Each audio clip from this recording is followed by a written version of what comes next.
Bismillahirrahmanirrahim. Assalamualaikum warahmatullahi wabarakatuh. Baik anak-anak sekalian, ketemu lagi dengan saya Irwan, masih dari Studio 14 SMP Negeri 14 Kabupaten Sijai. Pada kesempatan kali ini, anak-anak sekalian, kita akan memulai lagi proses pembelajaran seperti pada pertemuan minggu lalu. Nah, meskipun pada kesempatan kali ini kita bertemu secara virtual, ya, tetapi proses pembelajaran akan tetap sama, ya, seperti yang sudah-sudah. Oke, baik anak-anakku sekalian, sebelum kita memulai proses pembelajaran, marilah kita berdoa. Mudah-mudahan proses pembelajaran kita pada kali ini diberikan rahmat oleh Allah Subhanahu wa taala. Mari kita berdoa. Baik, selesai. Oke, anak-anakku sekalian, mudah-mudahan pada kesempatan kali ini kalian semua sehat-sehat saja, dan yang sakit mari kita doakan semoga cepat sembuh. Di sini kita akan belajar tentang perubahan sosial budaya dan globalisasi, yaitu di KD 32, menganalisis perubahan kehidupan sosial budaya bangsa Indonesia dalam menghadapi arus globalisasi untuk memperkokoh kehidupan bangsa Indonesia. Nah, kemudian kita akan melihat tujuan pembelajaran. Nah, sekarang kita sudah masuk di TP yang ketiga, ya, menguraikan faktor penyebab dan penghambat perubahan sosial budaya itu. Sebelum kita masuk di TP yang ketiga ini, saya mau mereview kembali materi kita yang 2 TP yang lalu, yaitu pengertian sosial budaya dan bentuk-bentuk perubahan sosial budaya. Kalian masih ingat kan? Iya. Apa itu perubahan sosial budaya? Jadi perubahan sosial budaya itu meliputi daripada pola pikir, tingkah laku, ya, dalam satu masyarakat tertentu. Nah, kalau bentuk-bentuknya seperti apa? Iya, betul sekali. Jadi ada 3 bentuk-bentuknya. Jadi secara umum bentuk daripada perubahan sosial itu dibagi menjadi 3. Yang pertama adalah dilihat dari proses terjadinya. Ya, jadi perubahan sosial ada yang terjadi secara lambat dan ada yang terjadi secara cepat, atau ada namanya revolusi dan evolusi. Nah, yang kedua kita lihat dari segi apanya? Pengaruhnya. Ada yang memiliki pengaruh besar dan ada yang memiliki pengaruh yang kecil. Kemudian yang ketiga kita lihat dari segi perencanaannya. Ada yang direncanakan dan tidak direncanakan. Jadi itu ya, saya mereview materi yang minggu lalu. Nah, sekarang kita masuk di TP yang ketiga, yaitu menguraikan faktor penyebab dan penghambat tentang perubahan sosial budaya itu sendiri. Oke, kita lihat yang pertama. Ya, kita lihat yang pertama, apa sih yang menyebabkan terjadinya perubahan sosial dalam satu masyarakat? Yang pertama itu bertambah dan berkurangnya jumlah penduduk. Oke, saya ulangi, bertambah dan berkurangnya jumlah penduduk. Kemudian yang kedua, ada namanya penemuan baru. Kemudian yang ketiga, konflik. Kemudian yang keempat, terjadinya pemberontakan atau revolusi. Kemudian berikutnya ada perubahan lingkungan alam. Kemudian ada peperangan. Dan terakhir adalah pengaruh kebudayaan masyarakat lain. Nah, ini adalah faktor-faktor yang secara umum mempengaruhi terjadinya daripada perubahan sosial dalam masyarakat itu sendiri. Kita lihat yang pertama, pertambahan, ya, bertambahnya dan berkurang jumlah penduduk. Bertambah dan berkurangnya jumlah penduduk. Seperti pada pertemuan minggu lalu atau yang sudah lalu, ada beberapa faktor yang menyebabkan terjadinya pertambahan dan berkurangnya jumlah penduduk. Ada yang masih ingat? Yang pertama adalah kelahiran atau angka kelahiran, kemudian kematian, dan yang ketiga adalah urbanisasi atau perpindahan penduduk. Nah, ada muncul sebuah pertanyaan, mengapa perubahan jumlah penduduk menyebabkan terjadinya perubahan sosial budaya? Nah, alasannya karena jumlah penduduk setiap wilayah atau provinsi maupun pulau juga berbeda-beda dengan angka pertumbuhan yang berbeda pula. Sehingga jumlah penduduk yang besar di Indonesia menjadi permasalahan yang serius, terutama di daerah perkotaan. Kesimpulannya, semakin besar jumlah penduduk, semakin banyak permasalahan yang dihadapi suatu daerah. Jadi, itu yang menyebabkannya. Jadi, dia secara garis lurus mempengaruhi bahwa kalau jumlah penduduknya bertambah berarti perubahan sosialnya juga akan berubah dan masalahnya juga berubah. Itu dilihat dari segi pertambahan dan berkurangnya jumlah penduduk. Jadi saya ulangi, garis merahnya di sini yang anak-anakku perlu pahami bahwa bertambah dan berkurangnya jumlah penduduk itu dipengaruhi oleh 3 faktor utama. Yang pertama adalah angka kelahiran, kematian, dan urbanisasi atau perpindahan penduduk. Ya, urbanisasi ini baik dari desa ke kota atau sebaliknya dari kota ke desa. Oke, selanjutnya kita lihat yang kedua, faktor yang dapat menyebabkan terjadinya perubahan sosial dalam kehidupan masyarakat, yaitu penemuan baru. Apa itu penemuan? Ya, penemuan artinya bahwa sesuatu yang bersumber dari gagasan atau ide yang baru, ya, yang artinya kalau baru berarti belum pernah ada sebelumnya. Nah, secara teoritis di sini dijelaskan bahwa penemuan baru memang banyak membawa perubahan sosial budaya dalam kehidupan masyarakat. Tahukah kamu? Nah, pasti tahu kan? Siapa yang menemukan listrik? Ya, ada yang tahu siapa yang menemukan listrik? Nah, ketika listrik ditemukan oleh Michael Faraday pada tahun 1791, ya, itu range waktunya sampai 1867. Pada tahun 821 dunia mengalami banyak perubahan, termasuk rangkaian penemuan sesudahnya. Kombinasi dari pengetahuan dan penemuan listrik, kemudian banyak tercipta seperti alat-alat penghasil tenaga listrik, benda atau alat yang dapat menyalurkan listrik, seperti setrika listrik, kompor listrik, dan alat masak listrik. Nah, apa saja perubahan sosial yang terjadi akibat adanya perubahan baru? Ya, jadi ini anak-anakku sekalian perlu ketahui bahwa apa saja perubahan sosial ya yang terjadi akibat adanya penemuan baru. Seperti sudah dijelaskan di awal bahwa terjadinya pola, misalkan pola pikir atau pola tingkah laku masyarakat itu salah satu disebabkan karena adanya penemuan baru. Ini bisa kita lihat dari contoh masyarakat yang menggunakan misalkan alat masak dari menggunakan kayu, nah menggunakan kompor listrik. Nah, dia beralih ke kompor listrik karena terjadinya atau adanya penemuan baru tersebut. Jadi ini menyebabkan terjadinya yaitu perubahan sosial. Nah, kemudian secara teoritis juga dijelaskan bahwa satu penemuan baru mengakibatkan perubahan dalam bidang-bidang tertentu. Penemuan-penemuan dan pembaruan dapat menyebabkan perubahan di bidang komunikasi, interaksi sosial, status sosial, pola pikir, dan tindakan manusia. Ya, jadi sekali lagi saya berikan pemahaman di sini bahwa penemuan baru itu dapat menyebabkan pula terjadinya perubahan sosial dalam masyarakat dilihat dari pola tingkah laku dan pola berpikirnya. Jadi semakin banyak penemuan baru, ini menyebabkan pola tingkah laku dan cara berpikir masyarakat semakin modern tentunya. Ya. Kemudian berikutnya, konflik. Apa itu konflik? Iya, di sini kalau secara teori dijelaskan di sini bahwa konflik adalah suatu kondisi, suatu daerah, wilayah atau provinsi tidak aman. Jadi konflik itu adalah kondisi suatu daerah, wilayah atau provinsi tidak aman. Ya, yang biasa menyebabkan terjadinya korban baik harta maupun jiwa. Ini konflik. Nah, penyebab terjadinya konflik pada dasarnya karena adanya perbedaan. Ya, jadi salah satu faktor utama terjadinya konflik itu karena adanya perbedaan, baik perbedaan kepentingan, ya, pendapat, kebudayaan, atau perbedaan antar individu.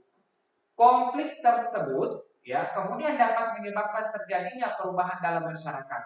Ya, perubahan sosial dan konflik adalah dua hal yang saling berkaitan.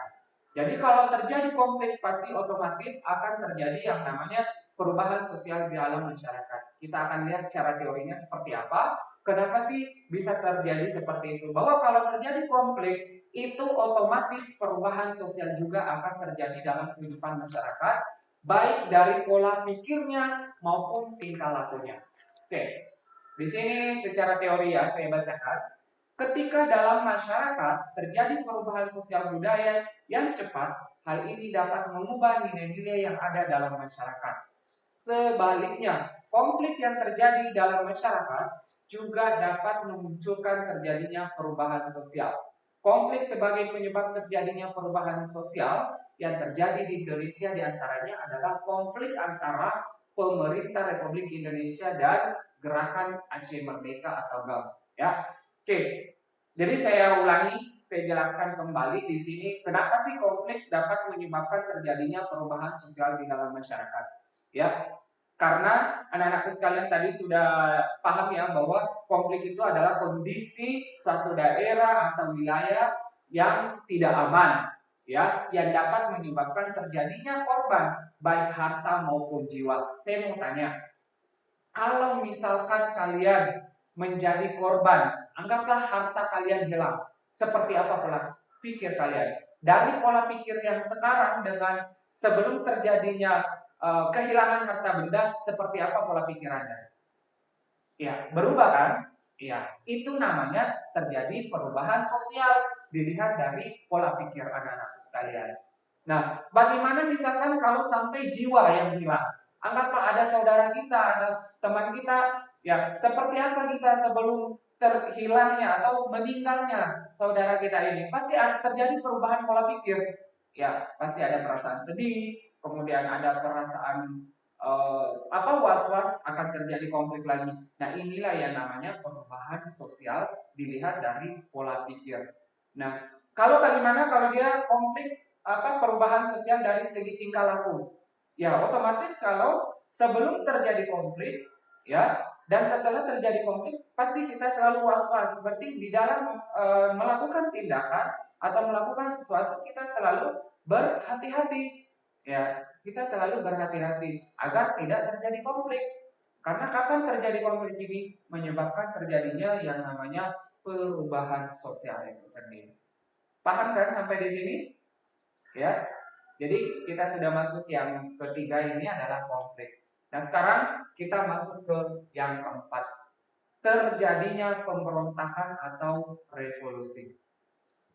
Nah, revolusi dan pemberontakan ya atau pemberontakan itu adalah salah satu faktor penyebab terjadinya perubahan sosial yang begitu cepat ya, begitu cepat. Di sini secara teori dijelaskan bahwa revolusi atau pemberontakan dapat menyebabkan terjadinya perubahan sosial budaya. Ya, ada contohnya revolusi atau pemberontakan yang terjadi di dunia ini, gelombang revolusi, unjuk rasa dan protes yang terjadi di dunia Arab sebagai rangkaian dari ya The Arab Spring atau pemberontakan Arab. Contoh revolusi yang pernah terjadi yaitu pada tahun 2011 ya, revolusi di Mesir. Pada dasarnya pemberontakan atau revolusi terjadi karena adanya ketidakpuasan sebagian masyarakat terhadap situasi dan kondisi. Ketidakpuasan ini diharapkan pada sistem kekuasaan yang dianggap tidak cocok, sehingga mendorong para pemberontak membuat sistem kekuasaan yang berbeda. Rezim yang zalim pada dasarnya menjadi awal munculnya rasa ketidakadilan dalam masyarakat. Oke, seperti yang terjadi saat ini, contoh yang begitu yang sering kita lihat di media ya, salah satu bentuk protes yang dilakukan oleh sekelompok atau sebagian besar masyarakat dunia yaitu adalah protes kepada pemerintah Prancis ya. Jadi ada beberapa tindakan-tindakan ya yang dilakukan, salah satunya adalah memboikot produk dari Prancis. Nah, ini merupakan tanda atau awal akan terjadinya yang namanya revolusi atau pemberontakan. Nah, meskipun ini terjadi spesialisasi, yaitu karena berdasarkan berita yang kita dengar atau baca dari media bahwa ini disebabkan karena pemerintah atau presidennya Prancis itu menghina Nabi Muhammad SAW. Dalam hal ini yang menyebabkanlah terjadinya protes yang dilakukan oleh sebagian besar masyarakat dunia yang khususnya beragama Islam, yaitu dengan tindakan memboikot produk dari Prancis. Nah, ini anak-anakku sekalian adalah awal ya, ini bisa menjadi awal daripada terjadinya revolusi atau pemberontakan. Nah, kalau terjadi revolusi, pasti akan menyebabkan terjadinya perubahan sosial dalam masyarakat, baik masyarakat dunia, ya kita pun termasuk di Indonesia akan menyebabkan terjadinya seperti itu. Nah, kenapa bisa terjadi seperti itu? Nah, ini terjadi dari tindakan penggunaan produk, ya, yang awalnya sebelum terjadi pemboikotan produk dari Prancis, misalkan kita menggunakan beberapa brands yang bersumber dari produsen yang ada di Prancis. Nah, itu nantinya akan menyebabkan pola perubahan tingkah laku kita, tidak menggunakan lagi di situ. Nah, inilah terjadi namanya perubahan sosial dilihat dari segi tingkah laku atau tindakan, ya. Jadi paham ya di sini. Jadi faktor yang keempat terjadinya perubahan sosial itu adalah terjadinya pemberontakan atau revolusi. Ya, saya kira sangat jelas di sini anak-anakku sekalian, ya. Jadi saya kemudian juga menghimbau kepada anak-anakku, selain mendapatkan materi yang diberikan oleh Bapak Ibu guru, saya berharap anak-anakku sekalian banyak budayakan membaca, googling, ya, karena sekarang fasilitas internet kalian sudah punya semua, rata-rata punya semua. Jadi silahkan di search, ya, apa-apa sih faktor-faktor lain yang menyebabkan terjadinya perubahan sosial selain yang kita berikan. Karena pengetahuan kalian, anak-anakku sekalian, pasti terbatas kalau hanya mengandalkan dari Bapak Ibu guru. Oke, next kita lihat faktor yang berikutnya. Oke, perubahan lingkungan alam. Ya, tahu lingkungan? Apa itu lingkungan? Ya, jadi anak-anakku sekalian, perlu dipahami juga bahwa terjadinya perubahan sosial itu karena adanya perubahan lingkungan alam. Nah, sebelum masuk ke sana, anak-anakku harus paham juga apa sih lingkungan alam itu. Jangan sampai kita terlalu jauh membahas tentang perubahan sosial, kemudian membahas tentang lingkungan alam. Nah, lingkungan alam sendiri anak-anakku tidak paham yang mana masuk dalam lingkungan alam itu. Nah, secara teori dijelaskan bahwa lingkungan alam adalah lingkungan yang sudah ada tanpa harus dibuat oleh manusia. Lingkungan alam diantaranya daratan, tanah, perairan, ya, dan udara. Itu adalah lingkungan alam. Jadi sekali lagi saya jelaskan bahwa lingkungan alam itu adalah lingkungan yang sudah ada tanpa harus dibuat oleh manusia. Ya, lingkungan alam itu terdiri dari 3 jenis pengelompokan. Yang pertama adalah daratan atau tanah, kemudian yang kedua perairan, dan udara. Ya, perubahan lingkungan alam ini dapat terjadi karena faktor alam dan faktor manusia. Ya, jadi terjadinya perubahan lingkungan alam yang dapat menyebabkan perubahan sosial dalam kehidupan bermasyarakat itu terjadi karena 2 faktor. Ada faktor alam, ada faktor manusia. Oke, kemudian kalau misalkan faktor alam yang mana sih contohnya faktor alam? Contohnya banjir, lahar panas, gunung meletus, gempa dan tsunami. Ya, itu adalah contoh, ya, faktor alam, ya, terjadinya perubahan sosial yang disebabkan oleh alam. Nah, bagaimana kalau yang disebabkan oleh manusia? Ya, faktor manusia yang dapat menyebabkan perubahan pada lingkungan alam adalah penggunaan teknologi, ya, dalam mengelola alam, pemanfaatan lingkungan alam secara berlebihan, pembuangan limbah ke lingkungan alam dan sebagainya. Nah, baiklah anak-anakku sekalian, kita lihat ada beberapa contoh di sini, ya, di perubahan lingkungan alam yang disebabkan oleh faktor manusia. Kita garis bawahi langsung dengan penggunaan teknologi. Kalau zamannya dulu nenek-nenek kita, ya, orang tua kita, ya, menggunakan alat-alat tradisional dalam mengelola alam. Misalkan kalau mereka turun ke sawah, mereka menggarap sawah hanya menggunakan sapi. Nah, sekarang kita menggunakan teknologi modern, ya, menggunakan teknologi modern seperti menggunakan traktor. Nah, di antara 2 alat yang digunakan dalam pengelolaan mengelola sawah ini memiliki plus minus, ya, ada dampak positifnya, ada dampak negatifnya. Nah, kita lihat dulu penggunaan teknologi. Apa sih dampak positifnya? Otomatis adalah menghemat waktu, kemudian biaya dan tenaga. Apa dampak negatifnya? Ini pasti ada dampak negatifnya. Salah satunya adalah Ya, orang-orang yang bekerja sebagai buruh, ya, buruh penggarap sawah, otomatis kehilangan pekerjaan. Kenapa kehilangan pekerjaan? Karena penggunaan tadi traktor tidak membutuhkan lagi kita tenaga yang tenaga bekerja yang untuk menggarap sawah karena sudah ada traktor. Nah, itu salah satu yang menyebabkan terjadinya perubahan tingkah laku. Nah, kemudian apalagi misalkan penggunaan pupuk, ya penggunaan pupuk secara berlebihan. Ah, selain ya memang secara ilmiah ya bahwa pemberian pupuk pada tanaman dapat menyebabkan bertumbuhnya dengan subur, pertumbuhannya subur dan sebagainya. Tapi di sisi lain anak-anakku sekalian, penggunaan pupuk yang berlimpah atau terlalu banyak menyebabkan ya kerusakan pada unsur hara tanah. Ini ya, jadi anak-anakku harus paham di sini. Jadi perubahan lingkungan alam ya yang dapat menyebabkan perubahan sosial yang disebabkan oleh manusia. Oke, jadi sangat jelas sekali ya di sini. Ya, oke, paham di sini? Iya, saya yakin insya Allah anak-anakku paham ya. Dan selalu saya mengingatkan bahwa jangan sampai tidak mengulangi membaca dan membaca.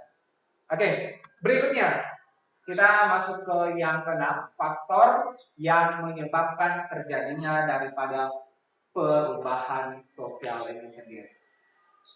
Itu peperangan. Pernah dengar kata perang? Iya, saya yakin pasti kalian tahu ya, apalagi yang sering main games ya. Di wilayah ya hampir di setiap wilayah ada anak-anakku yang main game ya. Biasanya menggunakan game-game perang. Nah, perang itu apa sih? Kita lihat di sini dulu secara teori ya. Terjadinya perang dalam suatu wilayah akan berpengaruh terhadap perubahan warga masyarakatnya. Perubahan ini terjadi pada perilaku, berpikir ataupun kepribadian mereka.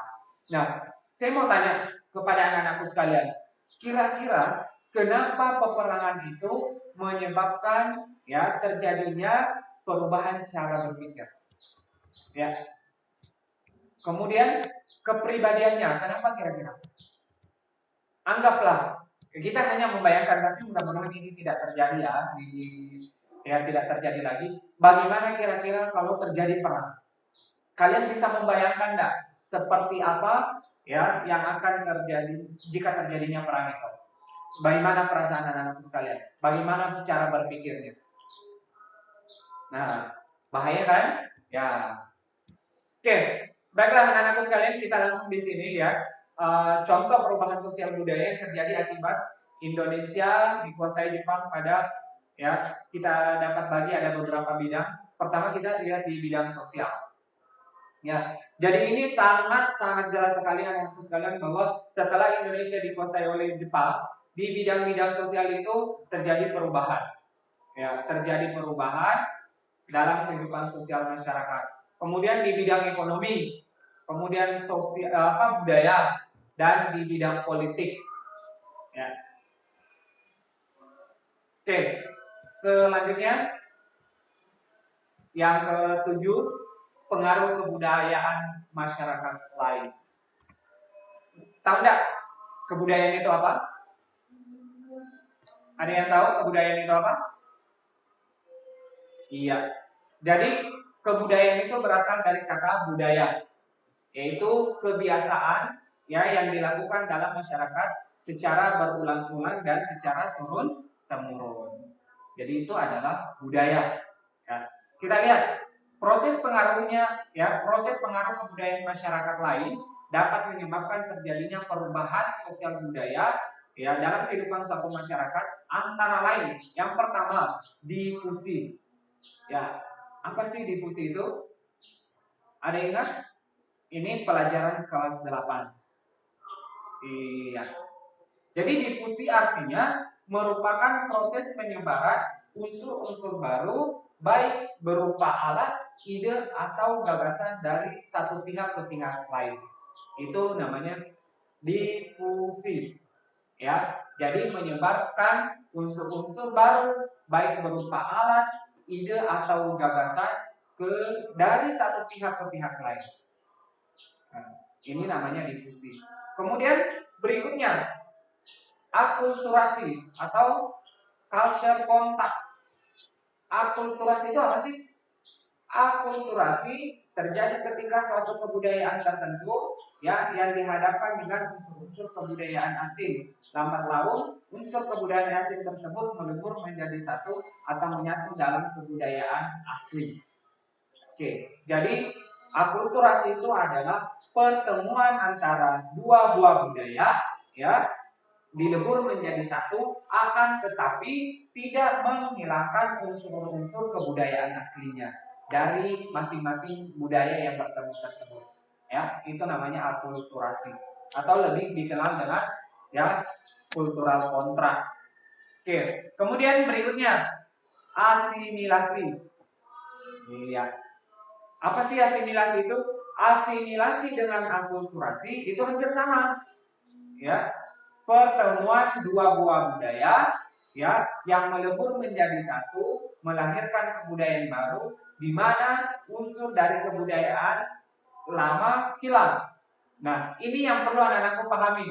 Ya, jadi yang membedakan antara akulturasi dengan asimilasi, kalau asimilasi ya bertemu dua unsur budaya tapi hilang. Ya, jadi masing-masing dari kedua budaya yang bertemu ini unsur aslinya hilang, membentuk budaya betul-betul baru. Kalau akulturasi dia melebur menjadi satu, tapi ya tidak hilang unsur aslinya dari kedua budaya tersebut. Ya, jadi itu yang membedakan. Kemudian yang berikutnya penetrasi. Ya, penetrasi ini adalah proses ya perembesan unsur budaya kepada satu masyarakat baik secara damai ataupun paksaan. Iya. Kemudian berikutnya, milenarisme. Iya. Suatu bentuk kebangkitan yang berusaha mengangkat golongan masyarakat bawah yang tertindas dan telah lama menderita dalam kedudukan sosial yang rendah.